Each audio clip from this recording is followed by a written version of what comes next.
I'm so sorry for being late, but I really need to pick. Yes, yes, I know. Just please, have a seat. I'll be right back.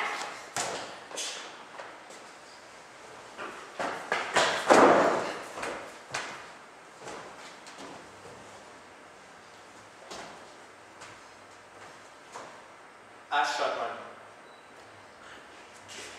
Hi, I'm here to buy some condoms. Condoms? What kinds have you got? I can't really see. I'm extremely nearsighted. Glow in the dark? This isn't Halloween. I don't want to scare her, for God's sake. I think I'll go with Trojans. No, I don't need the multi-pack. Not that I don't need it. It's just that I prefer to buy them in small quantities. You know, keep them fresh. Size? Oh, you better give me extra large. Of course I'm sure. This isn't like the first time I bought condoms or anything. I buy them all the time. Constantly. Even sometimes twice a day. Not that I sleep around. I would never do that. It's just me and my girl. Ma'am, do these come with directions?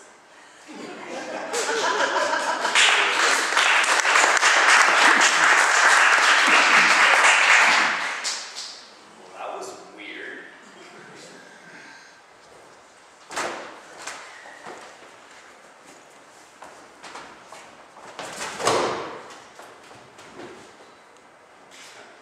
Hi, are you here to pick up something? Colin Fair. Well, you missed out, Mr. Bean. The golden years were really something. I could do as I liked. There were still plenty of fine bottles of wine and beautiful women to be enjoyed. I became known for my extravagant parties. Not a penny out of my own pocket, of course. All these things were gifts, you see, from my many admirers. Only the cream of the crop was allowed in my presence. The best that society had to offer.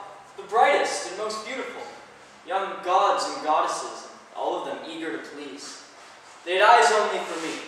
I was just as you see me now, old, bald, bleary-eyed, arthritic, and the object of all their desire.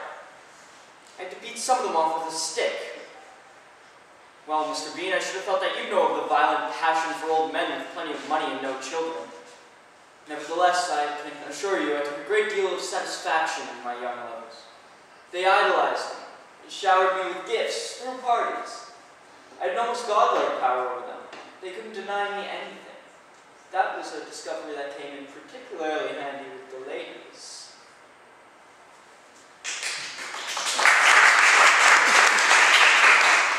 Excuse me, Colin? But what was that all about? It was all about her. Her? Me? Apparently. Well, okay, if you insist. Delaney Edgar. Now, how is this story supposed to start? Oh, yes. Once upon a time, there was a princess named Beauty, who was lovelier than everyone else in the entire kingdom. But wait, that's not really when the story started. It really started long ago, in a land far, far away, when Beauty was just a baby. There was the royal family of Clementine, who brought peace to their entire kingdom and led their kingdom out of the Dark Ages by inventing the lamp. Just kidding. Anyway, they were kind of fair rulers. So, as tribute, I decided to make their newborn daughter the most beautiful person in the world. But, as we soon found out, that was a huge mistake.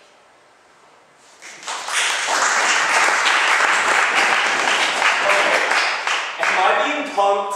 Hello? Camera? Excuse me, miss. Look, I really need to pick. Yes, I know. Just please, have a seat. Hello. Hi. Strange place this. Strange? You want strange? I can give you strange.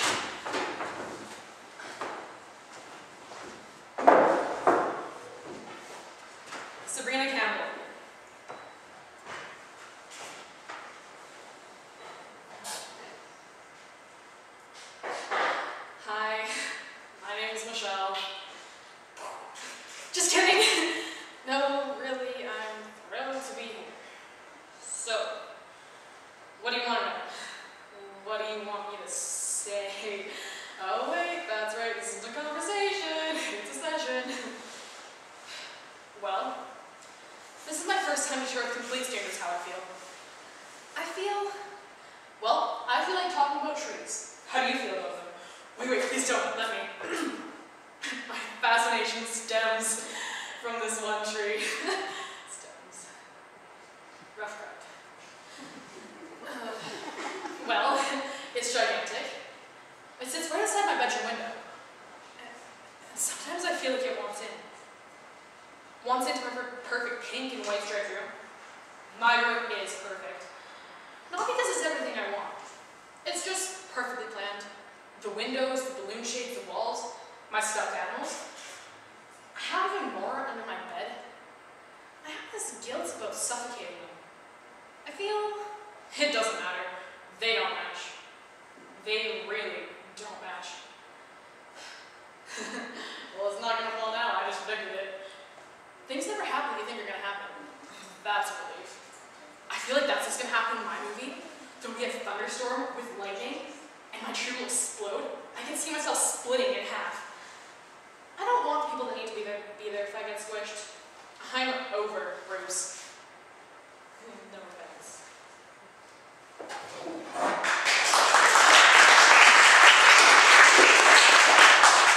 Yeah, really strange. Well, I think there's no more to be said. Bye. Bye. What next? Hi. Hello.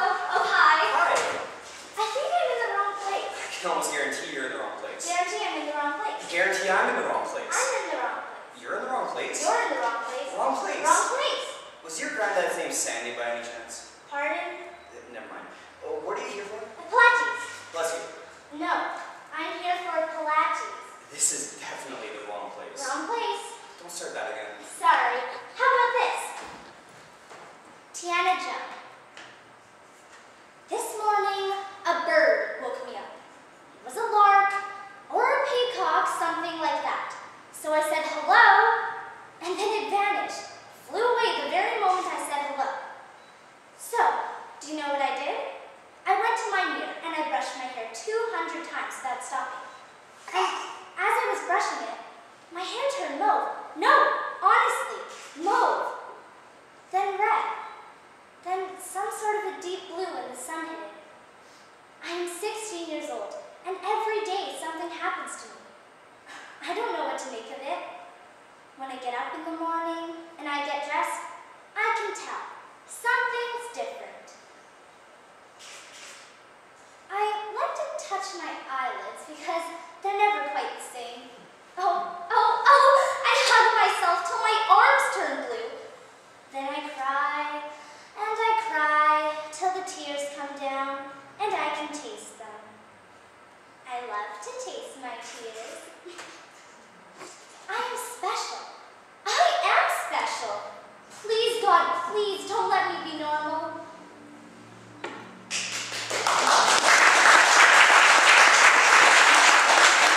Why does everybody keep doing that? Doing what?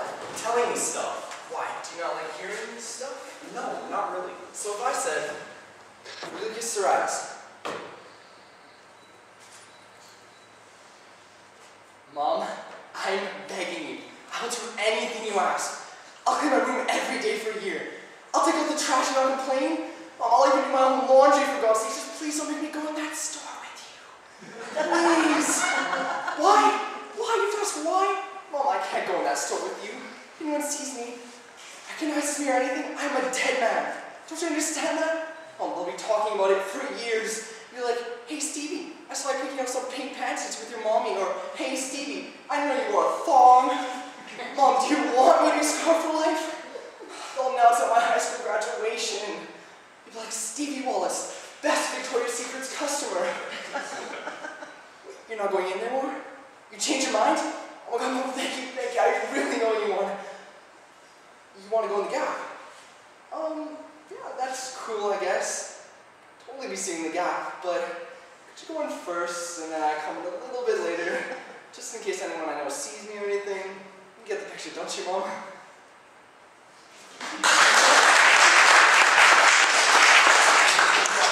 Well, that was pretty funny. I admit. Best bit so far. That's it so far. My bit. Best bit so far. You Thank you. can't say that. Well, I think you just did. You haven't heard mine yet. No! Fair's fair. Great.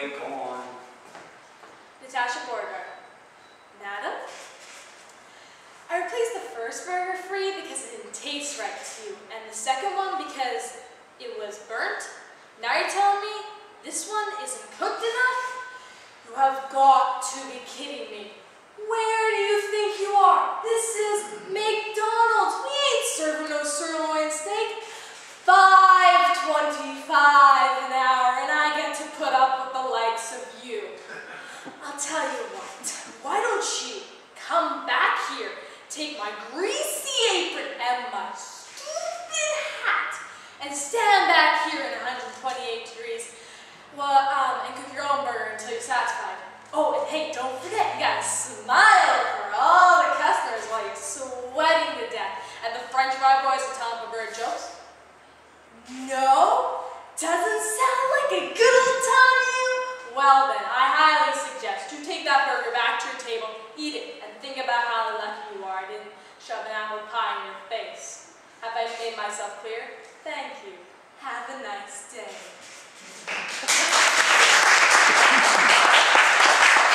It was really good, but was it better than mine? Boy, it's close.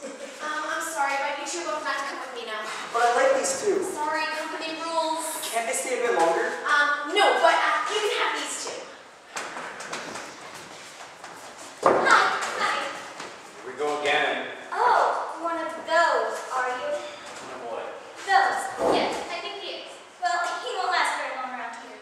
Actually, I think I'm doing pretty good, thank you. Oh, really? Yes, really. You think you'll last longer than us? I can almost guarantee I'll last longer than you. That's a pretty safe bet. Bet. I'll take that bet. You're on. Great. Game on. Did you say Yana Summersby? That's not true. Young women need prom. It's a rite of passage, as sacred as getting your driver's license or buying your first bra. There are only a few things guaranteed in life to be glorious and memorable and fill the sparkling gowns and cummerbunds. Prom is the quintessential teenage experience. Think about all the unlucky grown-ups and elderly people who lament the day they decided not to go to prom. It is a key ingredient to a happy and meaningful life. And it may be my only chance I have to dance with a boy. Maybe I'll never have someone get down on my knee and offer me a diamond ring. Maybe I'll never have somebody walk down the aisle and have a little bite of time. But it is my right and the right of every plain, fluffy bookworm soon-to-be librarian to have one night of Cinderella magic. Even if it means we have to go with our cousin or our gay best friend from the past class, we will have a prom, and you will help me.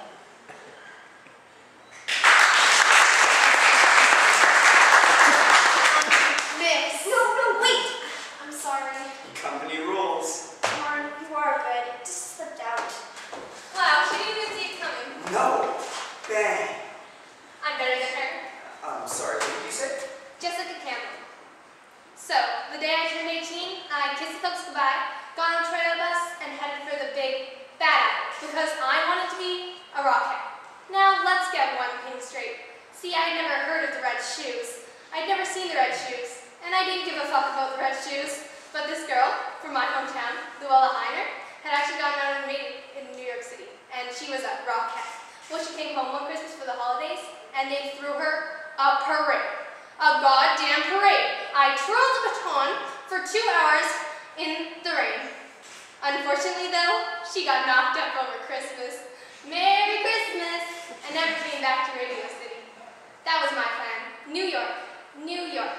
Except I had one little problem. See, I was ugly as sin. I was ugly, skinny, homely, unattractive, and flat as a pancake. I got off that bus in my little white shoes, little white tights, little white face, little white dress, and long brown hair. I looked like a nurse. I had $87 in my pocket and 7 years of tap and acrobatics. Well, I could do an 180-degree split and come up tapping the Morse code. Well, with that kind of talent, you'd figure the man would be waiting for me at Port Authority. Wrong. I had to wait 6 months just for an audition, and when that day finally came, I got up on that stage in my red leather patent tap shoes, and he said, "Can you do fan kicks?" Well, sure. I could do terrific fan kicks. So I got up there, did my fan kicks, but no, they weren't good enough. And I knew what he was saying. I knew what they were selling. They weren't my fan kicks at all, but it was the way that I looked. So I said, Fuck you, Radio City. I'm gonna make it on Broadway. Broadway, same story. Dance 10, looks 30.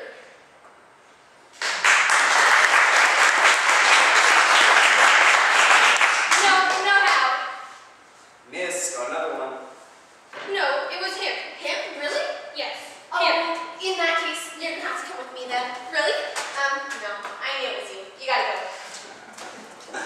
Wow, I must be really getting the hang of this. Whatever this is. Excuse me, sorry, what did you say? Hang of this. I must be getting the hang of this. Well, let me tell you a little story. Seems I have no choice. Aaron can tell a monologue. Yeah, now your turn. I'm beginning to like it here.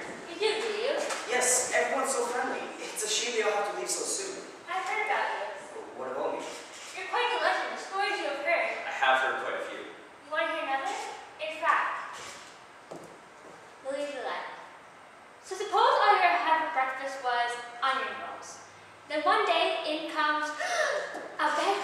You say, oh, what is that? Until you try it. See? That's my problem. I'm a bagel on a plate of onion rolls. No one recognizes me. Now listen, I've got 36 expressions, from sweet as pie to tough as love. And not 6 more expressions at all that are very much put together. Hey, instead of just taking me, why don't you just give me a lift? It must be a plot, because I've got such a gift. Because I'm the greatest star. I am by far, it's just no one knows it yet. Wait, you're gonna hear a voice, a silver flute. They'll cheers too and say, hey, she's terrific. When I expose it. Now you can take one look at me and say I'm a nice little meal. And as a meal, I feel I've got so much to offer. And I know I'll be defined because I'm a natural cougher. Laugh. They'll break in half. Did you ever hear a story about a traveling salesman? 1,000 laughs. Stick around for jokes. 1,000 faces every itinerary. When you got it, you got it. These are the facts. I ain't got much to grind. I bleed blind. Because in this world, I'm the greatest star.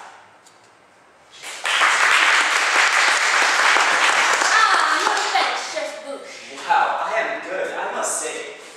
Best I've ever seen. You're not being too. Sorry, it's just the way it has to be. I'll not forget you. It's been great. Back at you. Sorry, but it's time.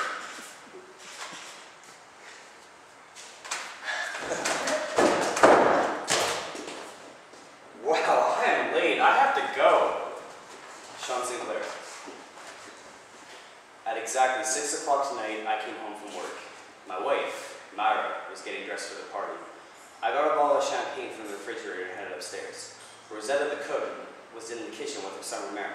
I tapped on Myra's door. She opened it. I handed her a glass of champagne. We drink, we kiss, and we toast. We drink, we kiss, and we toast again. By 7 o'clock, the bottle is empty. My wife is sloshed, and I'm completely toasted. Suddenly, we hear a gentle tap on the door. A strange young man comes in and looks down at us with a knife in his hands. My wife screams, and I jump up and run for the gun in the drawer. I run back with the pistol, ready to save my wife's life. The young man says, yo quiero cebado, enchilada, porquesa, and quieto minuto. But I don't speak Spanish, and I've never met Rosetta's son Romero before, so I aim the gun. Myra screams, pulls my arm, the gun goes off and shoots me in the earlobe. Romero runs downstairs to tell Rosetta, el hombre, que loco, que bang bang. Rosetta and Romero leave in a huff. My earlobe is bleeding all over Myra's new dress. Suddenly, we hear a car pull up. Myra grabs a bathroom and heads downstairs to the basement where we keep the dresses she wore last year. But she can't find the light and trips on the stairs and passes out in the dark. I run downstairs to look for Myra and notice that the basement door is still open, afraid that the strange-looking man will come back. So I locked it, not knowing Myra was still down there. I ran upstairs to get an aspirin, but the blood in my fingertips got in my eyes, and I took 4 Valium instead. I can hear the guests downstairs and want to tell them to look for Myra, but suddenly I can't speak from the Valium. So I start to write a note. But it looks like gibberish, and I don't want them to think it was a suicide note and call the police. So I tore it up and flushed it down the toilet. Just as they walked in, I passed out on the bed.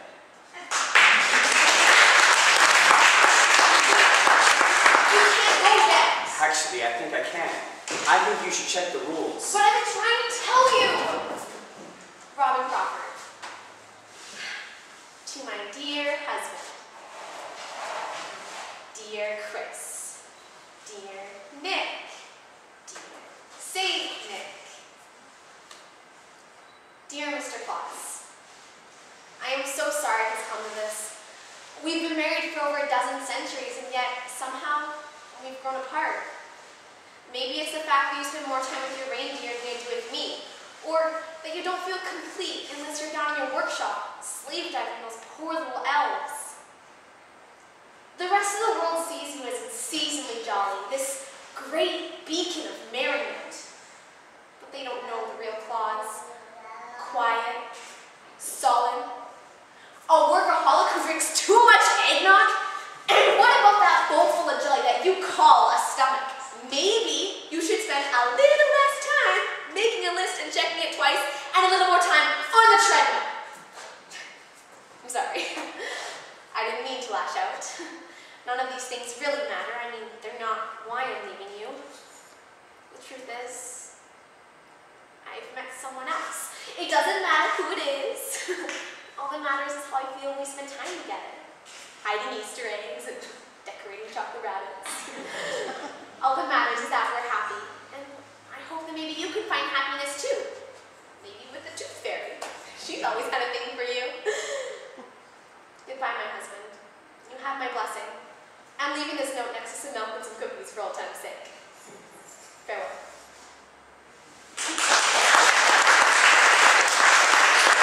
Okay, can I finally, once and for all, pick up my guitar? Guitar? Guitar! You need to pick up your guitar. That's what I've been trying to tell you. But you need to pick up your guitar.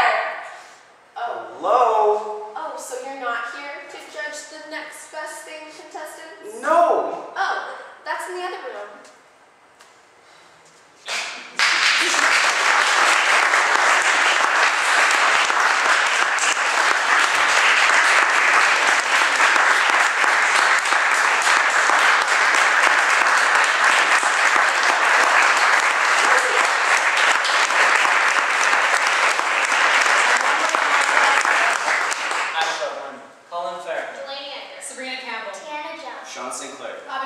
Lucas Saraz. Natasha Beauregard. Yana Summersby. Jessica Campbell. Erin Kinsella. Lily Toulette.